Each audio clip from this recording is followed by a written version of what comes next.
Sa gitna ng nakasisilaw na liwanag ng mga hiyas at marangyang pagdiriwang, isang amang bulag sa yaman, ang walang kamalay-malay na ang kanyang kaisa-isang anak ay dahan-dahan ng kinikitil ng dilim sa ilalim mismo ng kanilang mansyon. Habang ang bawat tawa ng kanyang bagong asawa ay tila musika sa kanyang pandinig. Bawat patak naman ng luha ng munting si Bituin ay isang sigaw na walang nakakarinig. Isang maling tiwala ang naging mitya upang maging bilangguan ang sarili nilang tahanan, kung saan ang laso ng pagtataksil ay dahan-dahang humahalo sa kanilang iniinom na kape. Paano mo ililigtas ang iyong dugo't laman kung ang kaaway ay ang mismong taong kayakap mo sa bawat gabi? Hanggang kailan mananatiling nakasara ang pinto ng basement bago tuluyang maglaho ang huling ningning ng munting Bituin?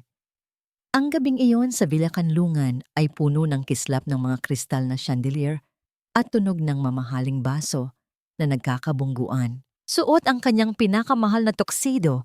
Nakatayo si Lakan Bayani sa gitna ng malawak na bulwagan. Tinatanggap ang mga pagbati mula sa kanyang mga kasosyo sa negosyo. Matapos ang ilang buwang pagtatrabaho, sa wakas ay nakuha na niya ang pinakamalaking kontrata sa kasaysayan ng kanyang kumpanya. Ngunit sa kabila ng ingay ng tawanan at papuri, may isang bahagi ng puso ni Lakan na tila hindi mapakali. Ang kanyang paningin ay madalas na lumingon sa itaas, sa hagdanang patungo sa mga silid sa ikalawang palapag. Masyadong malalim ang iniisip ng aking matagumpay na asawa. Isang malambing na tinig ang bumasag sa kanyang pagkalingat. Naramdaman ni Lakan ang marahang haplos ni Dalisay sa kanyang braso. Tulad ng dati, mukhang isang anghel ang kanyang asawa sa suot nitong puting sutlang gown. Ang bawat galaw ni Dalisay ay puno ng grasya at ang kanyang nangiti ay sapat na para mapaniwala ang kahit sinong ang Villa Canlungan ay isang paraiso. Iniisip ko lang si Bituin dali. Kanina ko pa siya hindi nakikita. Gusto ko sanang iakyat siya rito para makita ng mga bisita kung gaano na siya kalaki. Sagot ni Lakan habang hinahanap ang mukha ng kanyang 6 na taong gulang na anak. Sandaling kumislap ang kakaibang emosyon sa mga mata ni Dalisay bago ito mabilis na napalitan ng lungkot. Humilig siya sa balikat ni Lakan at bumulong. Mahal, alam mo namang masama ang pakiramdam ng bata. Katutulog lang niya pagkatapos kong ipainom ang kanyang gamot. Alam mo naman si Bituin, madaling mapagod at ayaw sa maraming tao mula nang mawala ang kanyang ina. Hayaan na muna natin siyang magpahinga para sa kanyang ikabubuti rin iyon. Huminga ng malalim si Lakan. Pinagkakatiwalaan niya si Dalisay pagdating sa pag-aalaga kay Bituin. Simula nang ikasal sila 1 taon na ang nakararaan, ipinakita ni Dalisay ang lahat ng katangian ng isang mapagmahal na ina. Kahit na hindi pa rin nagsasalita si Bituin hanggang ngayon, naniwala si Lakan sa sinabi ni Dalisay na ito ay dahil sa trauma ng pagkawala ng kanyang unang asawa. Tama ka siguro. Ayaw ko rin siyang ma-stress, sabi ni Lakan. Bagamat may maliit na tinig sa kanyang isipan na nagsasabing dapat niyang silipin ang anak. Sa gitna ng pagtitipon, napansin ni Lakan si Ginhawa, ang matandang katulong na halos 3 dekada na sa pamilya Bayani. Hawak ni Ginhawa ang isang tray ng mga inumin, ngunit ang kanyang mga kamay ay bahagyang nangangatog. Ilang beses nagtangka ang matanda na lumapit kay Lakan, pero laging humaharang si Dalisay o kaya ay ang bago nilang head ng security na si Siklab. Nang sandaling malingat si Dalisay para makipag-usap sa isang senador, mabilis na lumapit si Lakan kay Ginhawa sa sulok ng kusina. Nanay Ginhawa, ayos lang ba kayo? Bakit parang namumutla kayo? Mahinang tanong ni Lakan. Tumingin si Ginhawa sa paligid. Ang kanyang mga mata ay puno ng takot. Senyor Lakan, kailangan niyo pong makita si Bituan. Hindi po totoo ang hindi natapos ni Ginhawa ang kanyang sasabihin nang biglang sumulpot si Siklab sa likuran nito. Ang matitigas na mata ni Siklab ay tila nagbabanta. Senyor Lakan, Hinahanap na po kayo ni Ma'am Dalisay sa gitna. May mahalaga daw po kayong bisita mula sa bangko, sabi ni Siklab sa isang boses na malamig at walang emosyon. Tumango si Lakan, ngunit hindi nawala ang bigat sa kanyang dibdib. Bakit ganoon na lamang ang takot sa mga mata ni Ginhawa? At bakit parang bawat galaw sa loob ng kanyang sariling bahay ay binabantayan na ngayon? Habang pabalik sa bulwagan, dumaan si Lakan sa gilid ng mahabang hapagkainan na puno ng dekorasyon. Nang yumuko siya para ayusin ang kanyang sapatos na bahagyang lumuwag, may napansin siyang isang bagay na kumikinang sa ilalim ng madilim na sulok ng lamesa, malapit sa isang malaking paso ng bulaklak. Dinampot niya ito. Ito ay isang maliit na keping buhok na may disenyong bituin, ang paboritong keping bituin na huling ibinigay ng kanyang pumanaw na ina. Ngunit nang pagmasdan niya itong mabuti sa ilalim ng ilaw, nanigas ang buong katawan ni Lakan. Ang keping iyon ay hindi lamang galing sa pagkakaipit. Ito ay bali. At sa gilid ng kulay gintong bituin ay may tuyong bahid ng matingkad na pulang kulay. Dugo. Tumingala si Lakan at nakita niya si Dalisay sa malayo. Nakangiti habang humahawak ng baso ng champagne, tila isang perpektong asawa sa harap ng lahat. Ngunit sa unang pagkakataon, naramdaman ni Lakan ang isang malamig na kilabot na gumapang sa kanyang buong pagkatao. Anong nangyayari sa loob ng Villa Kanlungan kapag nakatalikod siya? Habang umaalingaw-ngaw ang masayang musika sa itaas ng Villa Kanlungan, tila nasa ibang mundo naman si Ginhawa sa kailaliman ng mansyon. Hawak ang isang maliit na supot ng tinapay at isang botelya ng gatas na itinago niya sa ilalim ng kanyang apron. Dahan-dahan siyang bumababa sa hagdan patungo sa basement. Bawat yabag ng kanyang mga paa sa malamig na semento ay tila kulog sa kanyang pandinig. Ang kanyang puso ay kumakaba, hindi dahil sa pagod, kundi dahil sa takot na baka mahuli siya ng mga mata ni Siklab na tila laging nakabantay sa bawat sulok. Ang basement ng Villa Kanlungan ay dating imbakan ng mga mamahaling alak. Ngunit ngayon, isa na itong madilim at abandonadong espasyo. Sa pinakasulok nito, sa likod ng malalaking estante, ay may isang maliit na silid na walang bintana. Doon, sa loob ng kadiliman, ay naroroon ang munting bituin na unti-unti nang nawawalan ng ningning. Bituin, anak, narito na si Nanay Ginhawa, bulong ng matanda habang dahan-dahang binubuksan ang maliit na trangka ng pinto. Isang munting anino ang gumalaw sa sulok ng silid. Nakita ni Ginhawa ang kanyang alaga. Ang batang dati ay puno ng tawa. Ngayon ay nakabaluktot sa isang manipis na kutsyon. Yakap-yakap ang kanyang mga tuhod. Ang kanyang mga mata, na dati ay kasing kislap ng mga bituin, ay puno na ngayon ng matinding takot. Mabilis na lumapit si Ginhawa at iniabot ang pagkain. Kumain ka na, anak. Pasensya ka na. Ito lang ang naitago ko. Hindi kasi ako pinapalapit ni Ma'am Dalisay sa kusina maghapon. Nanginginig ang mga kamay ni Bituin habang kinukuha ang tinapay. Wala siyang imik. Ni isang tunog ay walang lumalabas sa kanyang bibig.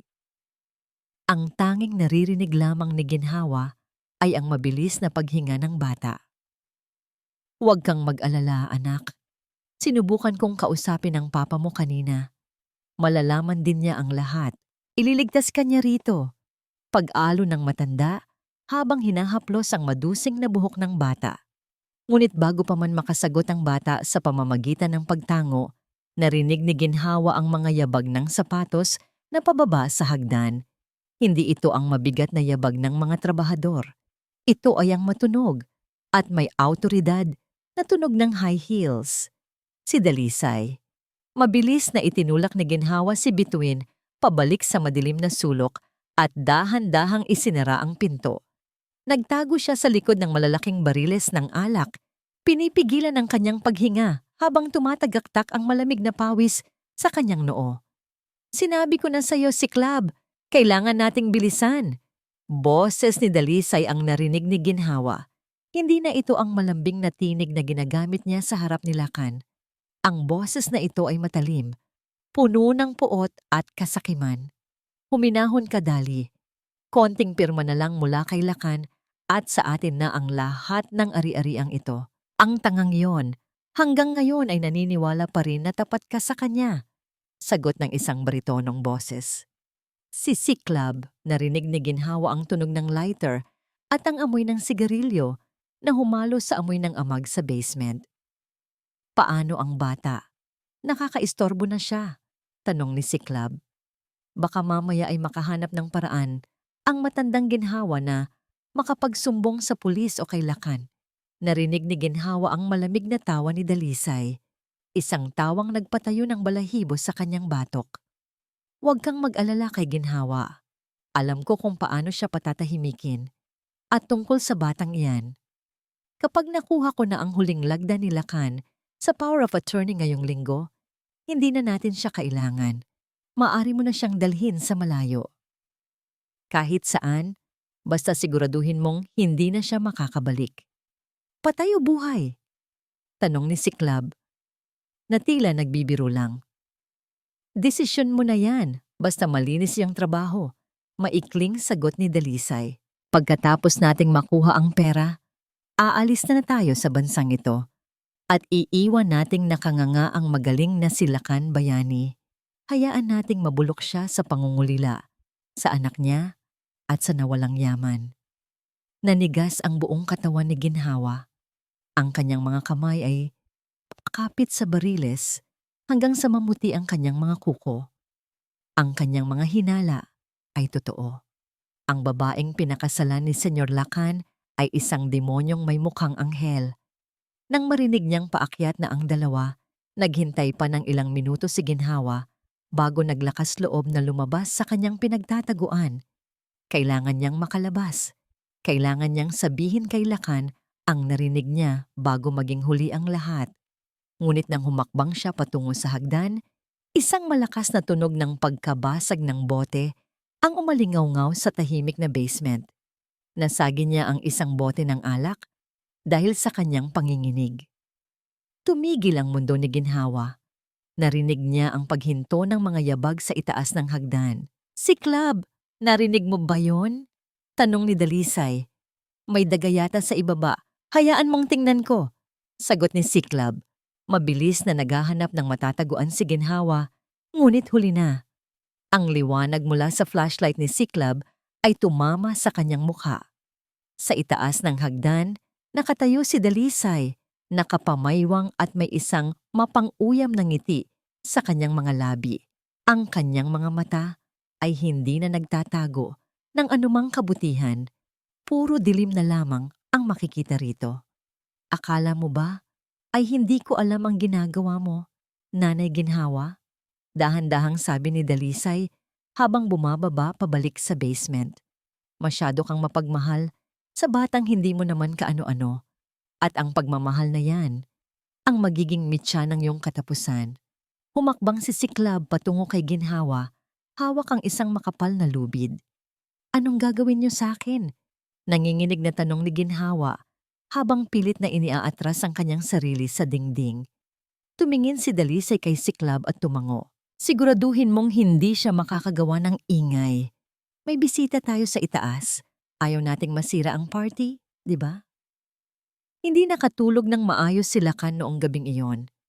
Paulit-ulit na bumabalik sa kanyang balintataw ang dugo ang keping buhok ni Bituin. Nakakulong siya sa kanyang opisina.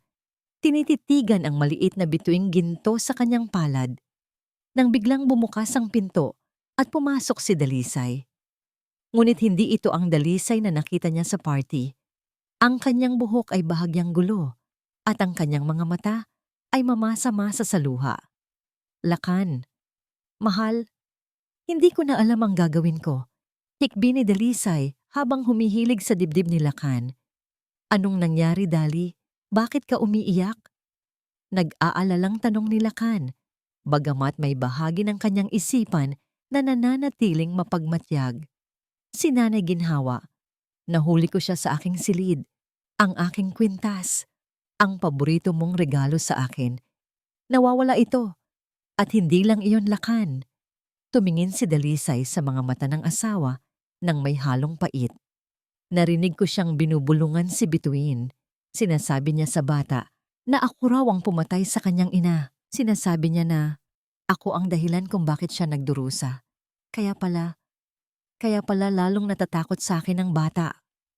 Naramdaman ni Lakan ang biglang pag-akyat ng dugo sa kanyang ulo. Ano? Si Nanay Ginhawa. Imposible. 3 dekada na siya sa pamilyang ito. Iyon din ang akala ko, Lakan. Pero baka dahil sa katandaan o dahil sa inggit. Hindi ko na alam. Kanina, nang subukan ko siyang tanungin, nagwala siya at tinangkang saktan ako. Mabuti na lang at naroon si Siklab para pigilan siya. Patuloy ni Dalisay habang lalong hinihigpitan ng yakap sa asawa. Hindi nag-atubili si Lakan. Mabilis siyang lumabas ng opisina at tinungo ang maliit na silid ni Ginhawa sa likod ng mansyon. Naroon si Siklab, nakatayo sa labas ng pinto na tila isang bantay sa bilangguan. Nasaan siya? Matigas na tanong ni Lakan. Nasa loob po, senyor. Ayaw lumabas. Sagot ni Siklab na may mapanuyang ngiti. Pabalibag na binuksan ni Lakan ang pinto. Nakita niya si Ginhawa na nakaupo sa gilid ng kanyang kama. Ang kanyang mukha ay may pasa at ang kanyang damit ay punit-punit. Ang matanda ay tila wala sa sarili, nanginginig ang buong katawan. Senyor Lakan, makinig po kayo. Ang asawa niyo, si Bituin. Nauutal na, sabi ni Ginhawa nang makita ang amo. Nasaan ang kwintas ni Dalisay? Sigaw ni Lakan. Hindi pinakinggan ang pakiusap ng matanda. Wala po sa akin. Hindi ko po ninakaw. Hindi natapos ni Ginhawa ang kanyang sinasabi nang biglang ituro ni Siklab ang ilalim ng una ng matanda.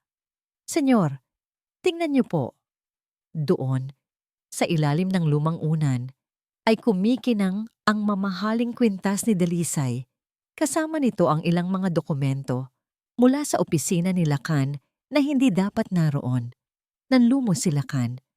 Ang taong itinuring niyang pangalawang ina, ang huling koneksyon niya sa kanyang kabataan, ay tila nagtaksil sa kanya. Ang laso ng pagdududa na itinanim ni Dalisay ay mabilis na kumalat sa kanyang puso. Bakit, Nanay Ginhawa? Bakit mo ito nagawa? Binigay ko sa inyo ang lahat ng kailangan nyo. Galit na sigaw ni Lakan. Senyor, paka na lang po ito ni Dalisay. Ginawa niya ito para paalisin ako dahil alam ko ang sikreto nila ni Siklab. Si Bituin. Ang anak niyo ay nakakulong sa... Tumigil ka! Putol ni Lakan. Huwag mong gamitin ang anak ko sa mga kasinungalingan mo. Sapat na ang narinig ko. Sa di kalayuan, sa ilalim ng anino ng pasilyo, nakatayo ang maliit na si Bituin. Nakasilip ang bata. Ang kanyang mga kamay ay nakakapit sa gilid ng pader. Nakikita niya ang lahat. Ang galit ng kanyang ama, ang paghagulgol ni Nanay Ginhawa, at ang mapanuring na ngiti ni Dalisay na nakatayo sa likuran ni Lakan. Nais sumigaw ni Bituin. Nais niyang sabihin sa kanyang papa na si Nanay Ginhawa ang tanging nagpapakain sa kanya sa dilim. Pero nang magtama ang paningin nila ni Dalisay, dahan-dahang itinaas ng babae ang kanyang hintuturo sa kanyang mga labi. Isang babala. Isang banta. Mabilis na nagtago si Bituin, ang kanyang puso ay tila sasabog sa takot. Kasabay ng biglang pagbuhos ng malakas na ulan, hinila ni Siklab si Ginhawa palabas ng mansyon. Lakan, parang awa mo na. Huwag mong pagkaitan ng proteksyon ng anak mo. Sigaw ni Ginhawa habang kinaladkad siya sa gitna ng bagyo. Umalis ka na, bago pa ako makagawa ng bagay na pagsisisihan ko. Huwag ka nang babalik sa Villa Kanlungan. Bulyaw ni Lakan habang isinasara ang malaking gate ng mansyon. Nakatayo si Lakan sa gitna ng ulan, hingal na hingal. Sa kanyang likuran, lumapit si Dalisay at binalot siya ng isang tuyong tuwalya. Hayaan mo na siya, Lakan. Ang mahalaga, ligtas na tayo ngayon. Malambing na sabi ni Dalisay. Tumingala si Lakan sa langit. Hinahayaan ng ulan na humalo sa kanyang hindi maipaliwanag na lungkot. Hindi niya alam na sa pagpapaalis niya kay ginhawa, itinapon niya ang tanging kalasag na meron ng kanyang anak laban sa mga lobong nasa loob mismo ng kanyang tahanan. 3 araw na ang nakalilipas mula nang paalisin si Nanay Ginhawa. Ngunit ang katahimikan sa loob ng Villa Kanlungan ay tila isang mabigat na kumot na sumasakal kay Lakan. Sa bawat sulok ng mansyon, tila naririnig pa rin niya ang huling pagsigaw ng matanda. Isang babalang pilit niyang ibinaon sa limot, pero ayaw siyang tantanan. Kakaiba ang katahimikan ng bahay ngayon, hindi ba, Dali? Tanong ni Lakan habang nasa hapagkainan sila isang umaga. Hindi sumagot agad si Dalisay. Busy ito sa paghihiwa ng kanyang steak. Bawat hiwa ay tumpak at walang ingay. Mas mabuti na ito, mahal. Wala nang nanggugulo sa isipan ni Bituin. Sabi ng bagong yaya na kinuha ni Siklab, mahimbing daw ang tulog ng bata sa kanyang silid. Gusto ko siyang makita bago ako umalis, sabi ni Lakan habang tumatayo. Mabilis na tumayo rin si Dalisay at humarang sa kanyang daan. Wag na, Lakan. Alam mo namang sensitibo ang bata sa ganitong oras. Baka mag-tantrums na naman siya at mahirapan kaming patigilin. Hayaan mo na muna ang mga eksperto ang humawak sa kanya. Tinitigan ni Lakan ang kanyang asawa. Sa unang pagkakataon, napansin niya ang lamig sa mga mata nito. Isang lamig na hindi niya nakita noong nanliligaw pa lang siya. Tumango na lang siya, ngunit ang pagdududa sa kanyang puso ay lalong lumalim. Sige, may kailangan akong asikasuhin sa opisina sa Maynila. Baka bukas na ako ng gabi makabalik. Paalam ni Lakan. Humalik si Dalisay sa kanyang pisngi. Mag-iingat ka sa biyahe, mahal. Kami na ang bahala rito. Sumakay si Lakan sa kanyang sasakyan at nagmaneho palabas ng gate. Ngunit pagdating sa kanto ng highway, itinigil niya ang kotse. Hindi siya tutuloy sa Maynila. May kung anong udyok sa kanyang kalooban na nagsasabing kailangan niyang bumalik. Hindi bilang amo, kundi bilang isang espiya sa sarili niyang tahanan. Ipinark niya ang kotse sa isang tago at madilim na bahagi ng kagubatan malapit sa bakod ng mansyon. Gamit ang kanyang susi sa maliit na gate sa likod na ginagamit lamang ng mga hardinero, tahimik siyang nakapasok sa Villa Kanlungan. Ang bahay ay tila abandonado. Walang mga katulong sa pasilyo. Tila lahat ay pinagbakasyon o pinagkulong sa kanilang mga kwarto. Habang naglalakad siya sa madilim na pasilyo patungo sa kanyang sariling opisina, nakarinig siya ng isang malakas na tawanan, isang tawa ng lalaki at isang tawa ng babae na kilalang kilala niya. Nagmumula ang tunog sa loob ng kanyang opisina, ang santuwaryo kung saan siya gumagawa ng mga mahahalagang desisyon para sa kanyang kumpanya. Dahan-dahan niyang pinihit ang doorknob, sapat lang para makasilip sa maliit na puwang. Ang nakita niya ay tila isang saksak sa kanyang puso. Naroon si Siklab, nakaupo sa mismong silya ni Lakan, ang mga paa ay nakapatong sa mesa. Hawak nito ang isang baso ng mamahaling whiskey ni Lakan at sa kanyang kandungan, nakaupo si Dalisay, hinahaplos ang muka ng security guard nang may pagmamahal na kailanman ay hindi nito ipinakita kay Lakan. Konting tiis na lang, Siklab, malambing na sabi ni Dalisay. Kapag nakuha na natin ang pirma niya sa huling transfer of titles, wala na tayong kailangang itago. Magiging atin na ang lahat ng pinaghirapan ng hangal na yan. Paano kung makatunog siya? Masyado na siyang nagtatanong tungkol sa bata. Sagot ni Siklab habang inilalapit ang mukha kay Dalisay. Huwag kang mag-alala. Ang lason na inihahalo ko sa kanyang kape araw-araw ay unti-unti nang nagpapahina sa kanyang isip. Akala niya ay stress lang ang nararamdaman niya. Pero ang totoo, dahan-dahan ko na siyang pinapatay nang hindi niya namamalayan. Napahawak si Lakan sa pader para hindi matumba. Ang kanyang mundo ay gumuho sa isang saglit. Ang babaeng pinangakuan niya ng habambuhay ay ang mismong taong nagnanais na kitlin ang kanyang hininga. Ngunit mas matindi ang naramdaman niyang galit nang marinig ang susunod na sinabi ni Siklab. At ang bata? Ang munting bituin mo? Masyado siyang maingay sa basement kanina. Muntik na siyang marinig ng driver bago ko siya patahimikin. Hayaan mo siya. Pagkatapos ng pirmahan sa Biyernes, dalhin mo na siya sa dating warehouse sa probinsya. Alam mo na ang gagawin mo doon. Ayaw ko nang makita ang mukha ng batang yan. Paalala siya sa unang asawa ni Lakan na kinamumuhian ko. Nanlamig ang buong katawan ni Lakan. Basement? Ang kanyang anak ay wala sa silid nito sa itaas. Ang kanyang munting bituin ay nasa ilalim ng lupa. Sa madilim at malamig na basement, paalis na sana si Lakan para sumugod nang makita niyang tumayo ang dalawa at naglakad patungo sa pinto. Mabilis siyang nagtago sa likod ng isang malaking estatwa sa pasilyo. Nakita ni Lakan si Siklab na lumabas mula sa kanyang opisina. Ang kanyang opisina, nakatabi lang ng kanilang master bedroom na tila ba siya ang may-ari ng bahay. Ang bawat haplos ni Siklab sa baywang ni Dalisay ay tila isang sampal sa dangal ni Lakan. Nang makalayo na ang dalawa, naiwan si Lakan sa dilim, nanginginig ang mga kamay sa matinding puot at pagsisisi. Ngayon ay malinaw na ang lahat. Ang bawat salita ni Nanay Ginhawa, ang dugo sa keping buhok, ang pananahimik ni Bituin, lahat ay piraso ng isang madugong puzzle. Hindi siya pwedeng magkamali ngayon. Isang maling galaw at baka mawala sa kanya ang lahat, lalo na ang kanyang anak. Dahan-dahan, sa gitna ng kadiliman ng gabi, tinungo ni Lakan ang daan patungo sa hagdan ng basement. Ang kanyang puso ay sumisigaw ng pangalan ng kanyang anak, habang ang kanyang isip ay naghahanda na para sa isang madugong pagtutuos. Bawat baitang ng hagdan patungo sa basement ay tila isang hakbang patungo sa impyerno para kay Lakan. Ang amoy ng amag at luma ay lalong tumitindi habang bumababa siya sa kailaliman ng mansyon.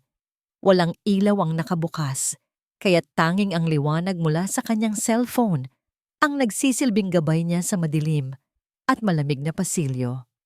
Bituin, bulong niya sa hangin, ang kanyang boses ay nanginginig sa takot na baka huli na siya. Narating niya ang dulo ng pasilyo sa likod ng malalaking estante ng alak. Doon, nakita niya ang isang luma at kalawanging pinto na may maliit na rehas sa taas. Hindi ito silid. Ito ay isang kuta, isang kulungan. Sumilip si Lakan sa rehas. Nanlumo siya sa kanyang nakita. Sa gitna ng silid na halos walang gamit kundi isang manipis na kutsyon, nakaupo si Bituin. Ang kanyang munting anak ay nakasuot pa rin ng damit na suot nito noong gabi ng party. Ngayon ay marumi na at punit-punit. Nakita ni Lakan ang mga pasa sa braso ng bata. At ang masakit pa rito, ang mga mata ni Bituin ay tila wala ng buhay, nakatitig lamang sa kawalan. Biglang narinig ni Lakan ang pagbukas ng pinto sa itaas ng hagdan. Mabilis niyang pinatay ang ilaw ng kanyang cellphone at nagtago sa likod ng isang malaking bariles ng alak. Bumaba si Dalisay. May dalang isang maliit na tray ng pagkain. Kung pagkain ngang maituturing ang isang mangkok ng kanin na may sabaw ng tubig. Sinisipa niya ang pinto ng kulungan ni Bituin para ito bumukas. "O, kumain ka na, batang pipi," malupit na sabi ni Dalisay. "Huwag kang tumitig sa akin ng ganyan. Kung hindi dahil sa'yo, matagal ko nang nakuha ang lahat mula sa tatay mong tanga." Nakita ni Lakan kung paano nanginig si Bituin. Sinubukan ng bata na lumayo, pero mabilis siyang hinila ni Dalisay sa buhok. Aray! Isang mahinang daing ang lumabas sa bibig ni Bituin. "Ay, marunong ka palang dumaing?" Pangungutya ni Dalisay. "Akala ko ay tuluyan ka nang naging tuod. Tandaan mo ito, Bituin. Huwag na huwag kang magtatangkang gumawa ng ingay. Dahil sa oras na malaman ni Lakan ang kinalalagyan mo, sisiguraduhin ko na hinding-hindi mo na siya muling makikita. Papatayin ko siya sa harap mo. Naintindihan mo?" Padabog na iniwan ni Dalisay ang pagkain sa sahig at lumabas ng silid. Narinig ni Lakan ang paglock ng pinto mula sa labas. Nanatili siyang nakatago. Ang kanyang mga kamao ay nakakuyom hanggang sa bumaon ang kanyang mga kuko sa kanyang palad. Gusto niyang sumugod, gusto niyang sakalin ang babaeng iyon, pero alam niyang kailangan niyang maging matalino. Nang makalayo na si Dalisay, dahan-dahang lumapit si Lakan sa pinto. Bituin! Bituin, anak! Napalingon ang bata. Nang makita ang mukha ng kanyang ama sa maliit na rehas, nanlaki ang kanyang mga mata. Hindi siya sumigaw. Sa halip, ang mga luha ay nagsimulang dumaloy nang walang humpay sa kanyang mga pisngi. Itinaas niya ang kanyang maliliit na kamay. Pilit na inaabot ang rehas. Papa! Isang paos at basag na tinig ang lumabas sa bibig ni Bituin. Patawarin mo ako, Bituin. Patawarin mo ang bulag mong ama. Hikbi ni Lakan. Ang kanyang mga daliri ay pilit na pumasok sa pagitan ng mga rehas para lamang mahawakan ang nanginginig na kamay ng kanyang anak. Naramdaman niya ang init ng maliliit na palad ni Bituin. Isang init na tila nagpaalab sa natitirang lakas sa kanyang katawan. Ililigtas kita, anak. Pangako, hinding-hindi ka na matutulog sa dilim. Sinubukan ni Lakan na sirain ang trangka ng pinto gamit ang kanyang buong lakas. Ngunit sa bawat paghila niya, naramdaman niya ang isang matinding hilo. Ang kanyang paningin ay nagdidilim at ang kanyang mga tuhod ay nanghihina. Naalala niya ang sinabi ni Dalisay kanina sa opisina, ang lason sa kanyang kape. Unti-unti na siyang kinakain ng chemical na yon. Huwag ngayon! Please, huwag ngayon! Pagmamakaawa ni Lakan sa sariling katawan. Masyado ka kasing mapusok, Lakan. Sinabi ko naman sa'yo na masama ang sobrang pagtatrabaho, hindi ba? Isang boses ang umalingaw-ngaw mula sa madilim na bahagi ng basement. Napatigil si Lakan. Mula sa anino, lumabas si Siklab. Hawak nito ang isang mabigat na golf club na kinuha mula sa gamit ni Lakan sa itaas. May nakakatakot na ngisi sa kanyang muka at ang kanyang mga mata ay tila nagliliyab sa tuwa dahil sa huling sandali ng kanyang biktima. Siklab, ungol ni Lakan, pilit na tumatayo ng tuwid habang nakakapit sa rehas ng selda ni Bituin. Akala mo ba ay ganoon kami kadaling maloko? Alam ni Dalisay na hindi ka tutuloy sa Maynila. Masyado kang predictable, Lakan. Ang pagiging mabuting ama mo. Moo ang papatay sa'yo, sabi ni Siklab habang dahan-dahang lumalapit. Narinig ni Lakan ang mahinang iyak ni Bituin sa loob. Papa! Papa! Takbo na po. Ang boses na yon ni Bituin, bagamat mahina, ay nagbigay kay Lakan ng adrenaline na kailangan niya. Kahit nahihilo, sumugod si Lakan kay Siklab. Nagpambuno ang dalawang lalaki sa makitid na pasilyo ng basement. Lumagapak ang katawan ni Lakan sa mga kahon ng alak. Nabasag ang mga bote at humalo ang amoy ng alak sa amoy ng dugo. Ngunit mas malakas si Siklab. Dahil sa lason, mabagal ang bawat galaw ni Lakan. Isang malakas na sipa sa sikmura ang nagpabagsak kay Lakan sa semento. Tapusin na natin ito, sabi ni Siklab habang itinataas ang golf club para sa huling hampas. Pagkatapos mo isusunod ko ang bata para naman magkasama na kayo ng unang asawa mo. Ipinikit ni Lakan ang kanyang mga mata, inihahanda ang sarili sa huling sandali. Ngunit bago pa man bumagsak ang bakal sa kanyang ulo, isang malakas na tunog ng putok ng baril ang bumasag sa katahimikan ng basement. Napahinto si Siklab. Ang kanyang braso ay dugo ang bumagsak at ang golf club ay kumalansing sa sahig. Bitawan mo ang armas mo. Pulis ito! Isang matigas na boses ang narinig mula sa hagdanan. Sa itaas ng hagdan, nakatayo ang ilang mga pulis at sa likuran nila ay isang figura na hindi inakala ni Lakan na makikita niya muli. Si Nanay Ginhawa. Ang matanda ay basa pa rin ng ulan, nanginginig. Ngunit ang kanyang mga mata ay puno ng determinasyon. Sa kanyang kamay ay hawak niya ang dashcam ng sasakyan ni Siklab na len niyang kinuha bago siya pinalayas. Ang ebidensyang naglalaman ng lahat ng pag-uusap ni Dalisay at Siklab sa loob ng sasakyan. Senyor Lakan, sigaw ni Ginhawa. Ngunit bago pa man makahinga ng maluwag si Lakan, narinig niya ang isang pamilyar at nakakakilabot na tawa mula sa likuran ng mga pulis. Akala niyo ba ay ganito lang kadali ang lahat? Si Dalisay. Nakatayo siya sa itaas. Hawak ang isang remote control. Ang kanyang mukha ay punong-puno ng galit at desperasyon. Lakan, kung mamamatay ako, isasama ko ang lahat ng mahahalaga sa iyo. Ang basement na ito ay nilagyan namin ni Siklab ng mga tangke ng gas para sa incinerator ng mansyon. Isang pindot ko lang, magiging abo ang Villa Kanlungan. Nanlaki ang mga mata ni Lakan.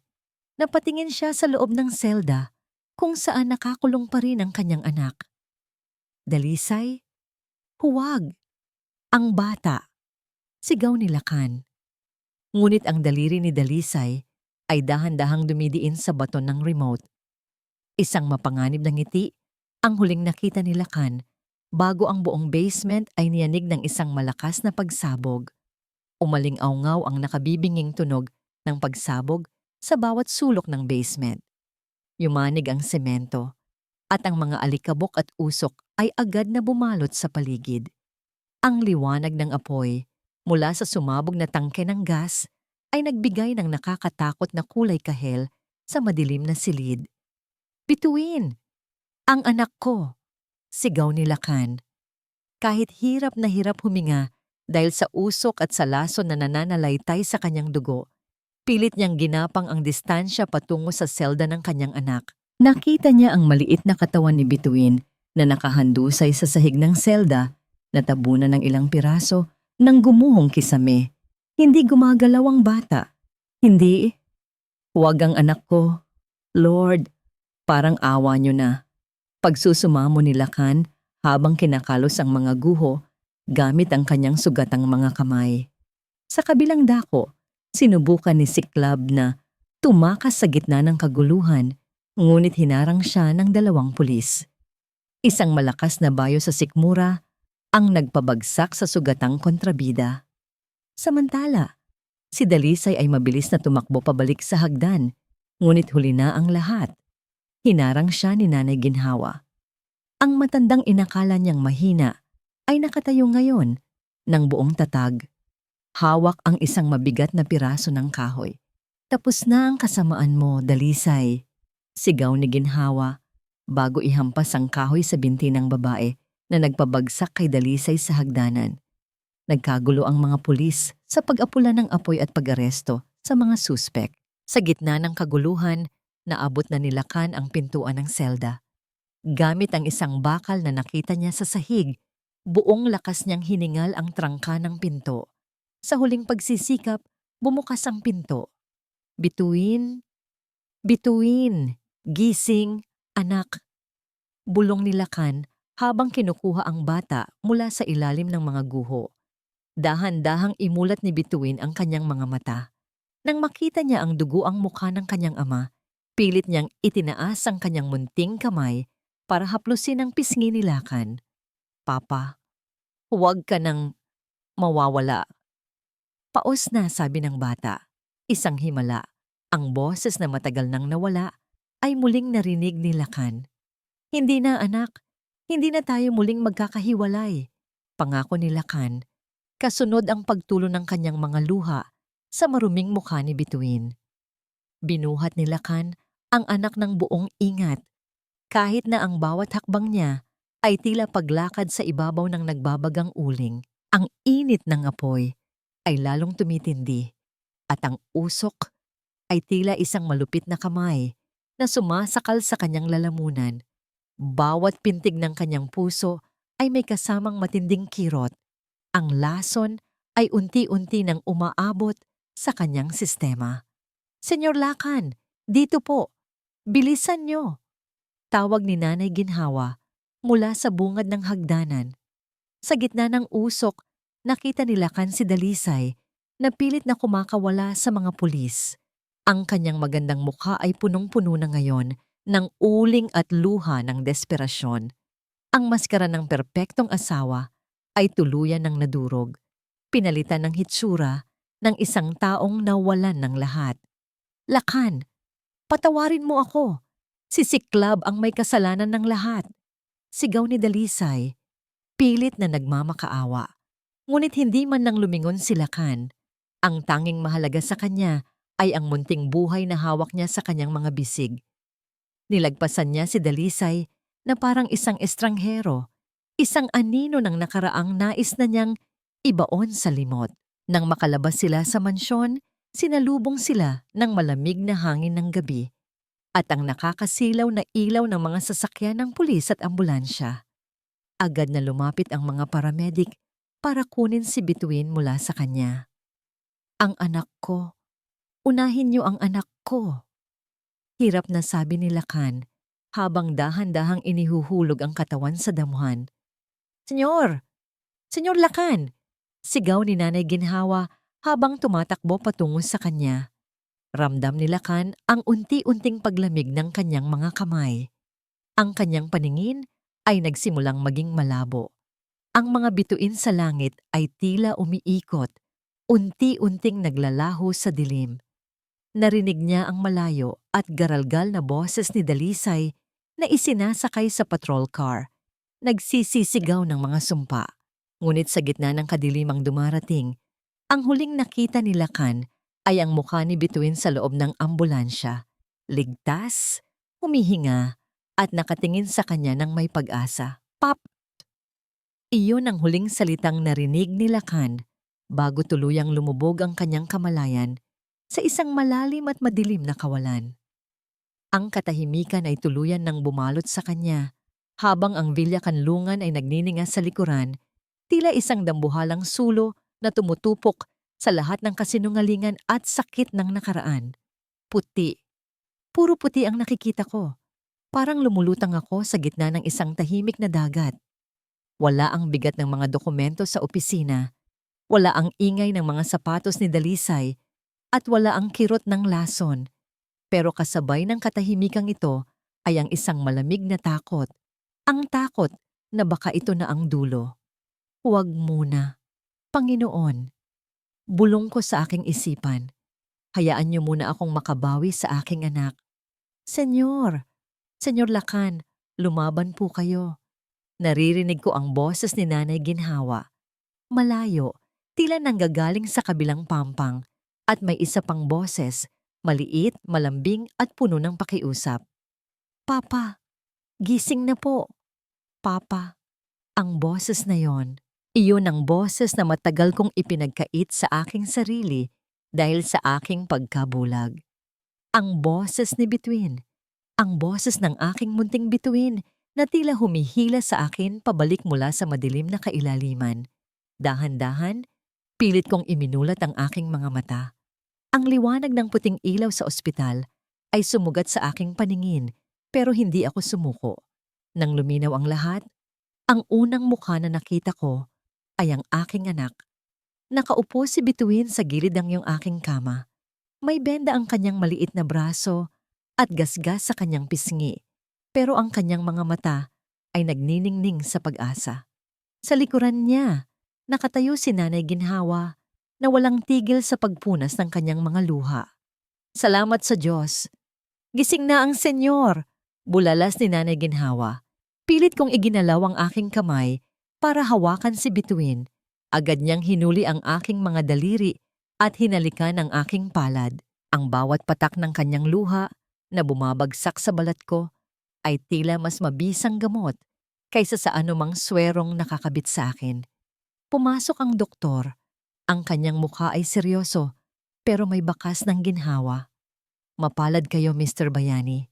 Ang mga pulis ay nakakuha ng mga bote ng gamot sa tagong drawer ni Dalisay. Doon namin natukoy ang eksaktong lason na ibinibigay sa inyo. Naituro rin ni Nanay Ginhawa ang mga herbal na tsa na ipinapainom sa inyo, kaya mabilis naming naibigay ang tamang antidote. Tumingin ako sa kisame, humihinga ng malalim.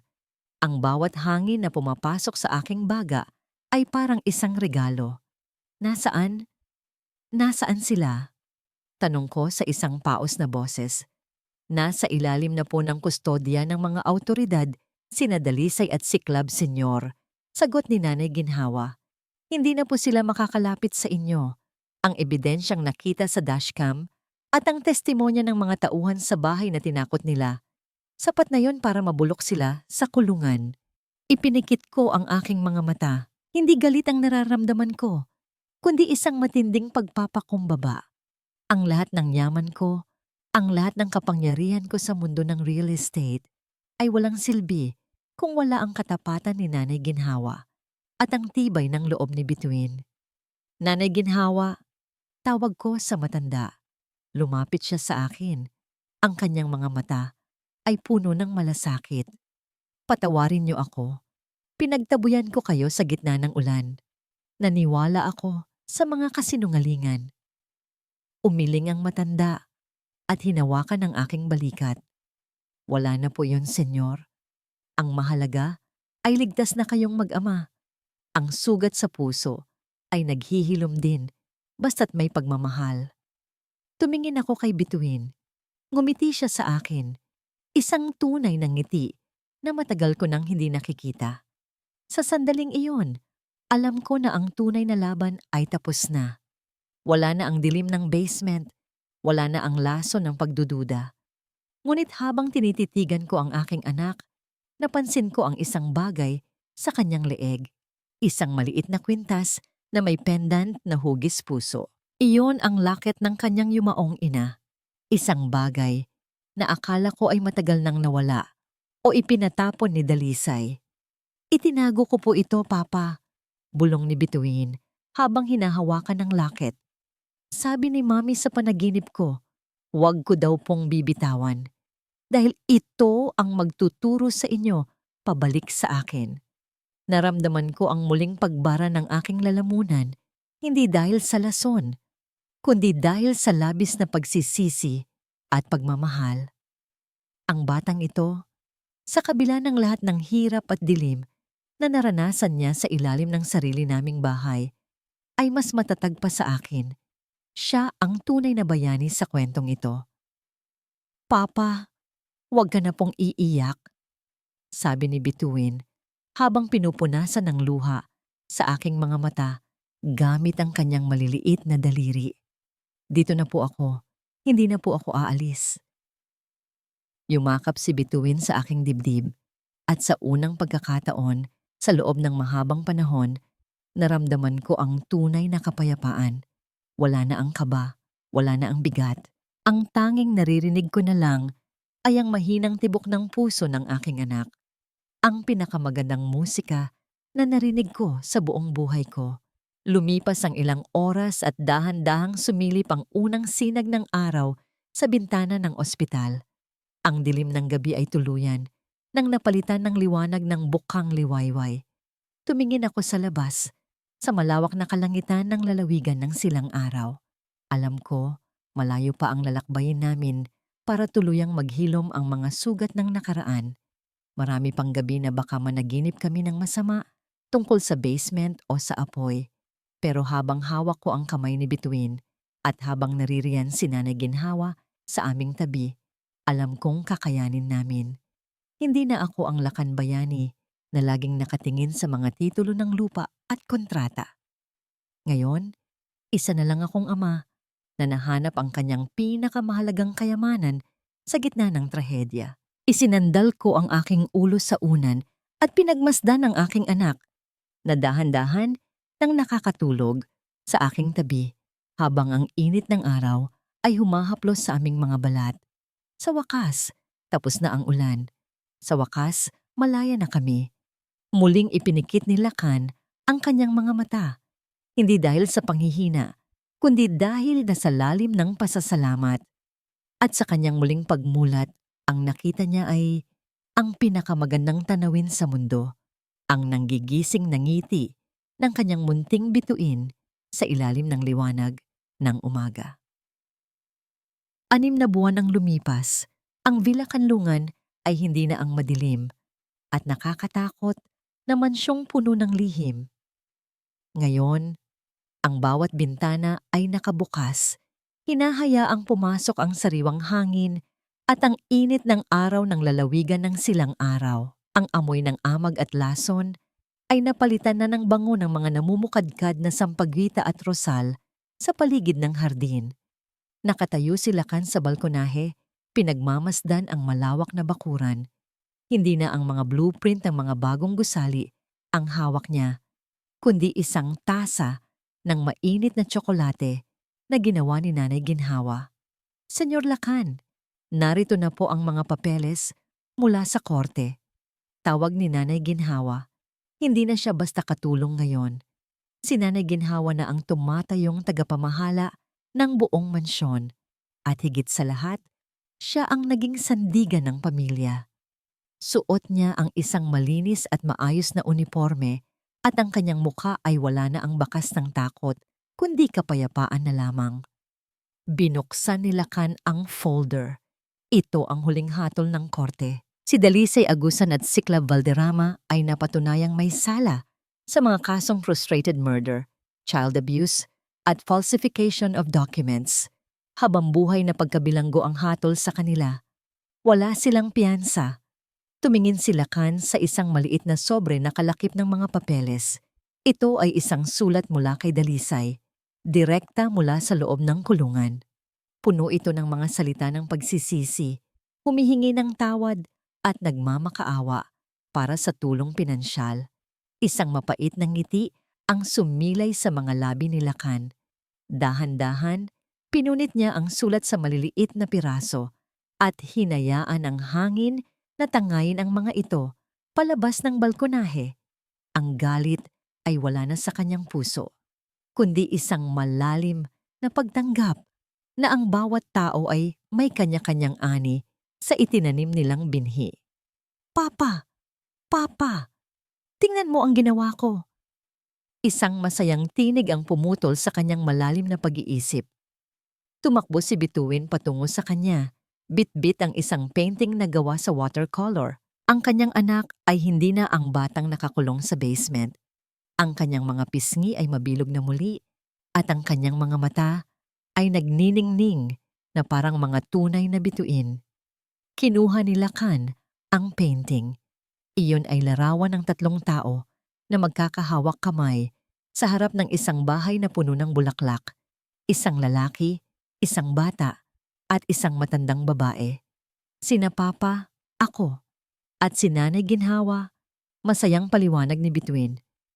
Ang kanyang boses ay malinaw, puno ng buhay, at wala ng anumang takot. Niyakap ng mahigpit ni Lakan ang kanyang anak. Napakaganda, Bituin. Napakaganda. Senyor, handa na po ang merienda sa silong. Nagluto ako ng paborito ni Bituin na kakanin. Wika ni Nanay Ginhawa habang nakangiti sa kanilang dalawa. Sabay-sabay silang bumaba sa malawak na hagdanan. Ang Villa Kanlungan, na dati ay simbolo ng kapangyarihan at yaman, ay naging tunay na kanlungan na ngayon. Isang lugar kung saan ang pag-ibig, katapatan, at kapatawaran ang siyang nagpapatatag sa mga pader nito. Habang naglalakad sila sa hardin, lumingon si Lakan sa huling pagkakataon sa itaas ng mansyon. Alam niyang hindi magiging madali ang pagkalimot sa lahat ng nangyari, pero sa bawat tawag ni Bituin sa kanyang pangalan at sa bawat pag-aalaga ni Nanay Ginhawa, unti-unting nabubura ang mga pilat ng nakaraan. Natutunan ni Lakan na ang tunay na tagumpay ay hindi nasusukat sa laki ng iyong kumpanya o sa dami ng iyong ari-arian. Ang tunay na kayamanan ay nasa loob ng mga bisig na yumayakap sa iyo pag-uwi mo at sa mga matang tapat na tumitingin sa iyo sa kabila ng iyong mga pagkakamali. Ang gabi ay darating pa rin, ngunit sa pagkakataong ito, hindi na matatakot si Bituin dahil alam niya at alam ni Lakan na hanggat sila ay magkakasama, hinding-hindi na muling magdidilim sa loob ng Villa Kanlungan. Ang kwento ni Lakan, Bituin at Nanay Ginhawa ay isang paalala sa atin na ang kasamaan, gaano man ito katuso at kakinang sa paningin, ay hinding-hindi magtatagumpay laban sa wagas na pag-ibig at katotohanan. Minsan, ang mga taong inaakala nating maliit o katulong lamang sa ating buhay, gaya ni Nanay Ginhawa, ang siyang gagamitin ng tadhana upang iligtas tayo sa ating sariling pagkabulag. Huwag nating hayaan na ang ating mga ambisyon at yaman ang maglayo sa atin sa ating mga mahal sa buhay. Sa huli, ang pamilya ang ating tunay na kanlungan sa gitna ng anumang unos ng buhay. Maraming salamat po sa inyong matiyagang pakikinig sa kwento ni Nalakan at Bituin mula sa simula hanggang sa wakas. Sana ay nagbigay ito ng inspirasyon at aral sa inyong mga puso bago kayo magpahinga ngayong gabi. Ano po ang inyong naging paboritong bahagi ng kwento? May mga karanasan din ba kayo kung saan ang katotohanan ang nagligtas sa inyong pamilya? I-comment niyo po ang inyong mga saloobin sa ibaba at huwag kalimutang sabihin kung anong uri ng kwento ang gusto ninyong mapakinggan sa susunod. Hindi dito nagtatapos ang ating paglalakbay. Marami pa pong kwentong kasing ganda at mas puno ng aral dito sa aming channel. Kung nagustuhan niyo ang kwentong ito, i-like, i-share sa pamilya at mga kaibigan, at mag-subscribe na rin para lagi kayong updated sa mga susunod pa naming kwento. I-click niyo ang notification bell para kayo ang unang makarinig kapag may bago kaming upload. Pagpalain po kayo ng Panginoon, kayo at ang inyong buong pamilya. Hanggang sa muli.